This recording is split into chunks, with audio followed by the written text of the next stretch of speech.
ശ്വാസം നിലയ്ക്കുമ്പോൾ മാത്രമല്ലെന്നേ മനുഷ്യൻ മരിക്കുന്നത്. സ്വപ്നങ്ങളൊക്കെ യാഥാർത്ഥ്യമാവാതെ വരുമ്പോൾ, ആശകൾ നശിക്കുമ്പോൾ, ആഗ്രഹങ്ങൾ നടക്കാതെയാവുമ്പോൾ, സ്നേഹം തിരിച്ചു കിട്ടാതെ വരുമ്പോൾ, ഏറ്റവും അടുത്തവർക്ക് മടുക്കുമ്പോൾ, സ്വന്തമാക്കിയതൊന്നും ഒരു തരത്തിലും സ്വസ്ഥത തരാതെ വരുമ്പോൾ, ഒരുപാട് ഇഷ്ടമുള്ള ഒരു തനിച്ചാക്കി പോകുമ്പോൾ, ആവശ്യം കഴിഞ്ഞ് വലിച്ചെറിയപ്പെടുമ്പോൾ, നെയ്തെടുത്ത സ്വപ്നങ്ങളും മോഹങ്ങളും ഒക്കെ ഞെരിഞ്ഞമരുമ്പോൾ, ഒരു കച്ചിത്തുരുമ്പിൽ പോലും പിടിച്ചു നിൽക്കുവാൻ കഴിയാതെ വരുമ്പോൾ, നമുക്ക് കേൾക്കുവാൻ ഇഷ്ടമുള്ള ഒരാൾക്ക് പറയാൻ ഒന്നുമില്ലാതെ വരുമ്പോൾ, അങ്ങനെ ജീവച്ഛവമായി ജീവിതം മടുപ്പിച്ച ഇടങ്ങളിൽ തകർച്ചയുടെയൊക്കെ അശുദ്ധവായു ശ്വസിച്ച് ചില മനുഷ്യർ ദിവസവും മരിക്കുകയാണ്.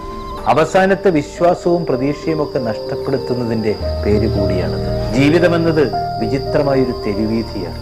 ഒത്തുചേരലിനേക്കാൾ ഒഴിഞ്ഞുകൊടുക്കലുകളുടെയും അകന്നുമാറലുകളുടെയും തെറ്റിപ്പിരിയലുകളുടെയും ഒക്കെ തിക്കും തിരക്കുമുള്ള തെരുവീഥി.